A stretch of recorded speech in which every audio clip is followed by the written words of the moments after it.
আমি পানছড়ি বাজার মডেল সরকারি প্রাথমিক বিদ্যালয় থেকে ট্যালেন্টফুল বৃত্তি অর্জন করতে পেরেছি।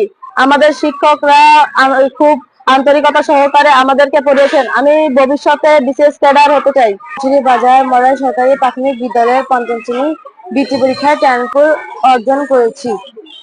আমাদের শিক্ষক আমাদের আন্তরিকতার সঙ্গে আমাদের অনেক সময় দিয়েছে, আমাদের অনেক গুরুত্ব দিয়েছে। আমি বড় হয়ে একদিন ডাক্তার হতে চাই। আমি একজন অভিভাবক। পানছড়ি উপজেলা এই স্কুলে মান ভালো বিধায় এখানে অনেকজন বৃত্তি পেয়েছে এবং সেই সুসজ্জিত ভাবে উজ্জ্বল কামনা সৃষ্টি করতেছে। বাড়ি মোহাম্মদপুর, তবু আমি এই মডেল স্কুলে মানে পানছড়ি বাজার মডেল সরকারি প্রাথমিক বিদ্যালয়ে আমার ছেলেকে ভর্তি করেছি, কারণ এখানের পড়ালেখার মান খুবই ভালো আর নিয়মিত ক্লাস হয়। আর এছাড়াও এবার বৃত্তি পরীক্ষায় উপজেলায় প্রথম হয়েছে এই স্কুল। এখানে স্যারদের আন্তরিকতাও খুব ভালো, যার কারণে আমরা আমাদের শিশুদেরকে এখানে দিয়ে নিরাপদে বাসায় ফিরতে পারি। আমাদের 2025 যে বৃত্তি পরীক্ষাটা হয়েছে ওইখানে আমাদের পরীক্ষার্থী ছিল মোট 25 জন। তা অংশগ্রহণ করেছে 25 জন, তার মধ্যে ট্যালেন্ট পুলে বৃত্তি পেয়েছে 9 জন এবং সাধারণ বৃত্তি পেয়েছে 7 জন, মোট 16 জন।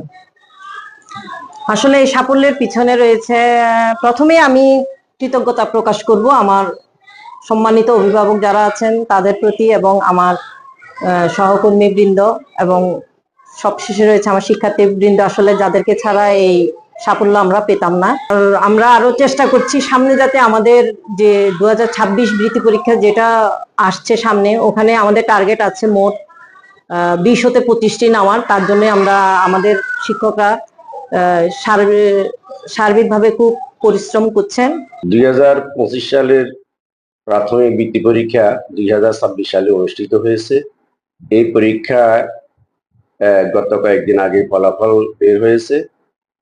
তো এখানে পানছড়ি উপজেলায় 21 জন ট্যালেন্টফুল বৃত্তি পেয়েছে এবং 18 জন সাধারণ গ্রেডের বৃত্তি পেয়েছে।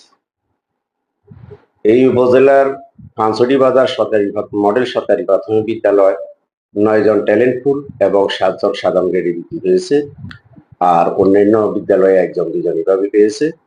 তো অত্র উপজেলায় সবচেয়ে বেশি বৃত্তি পেয়েছে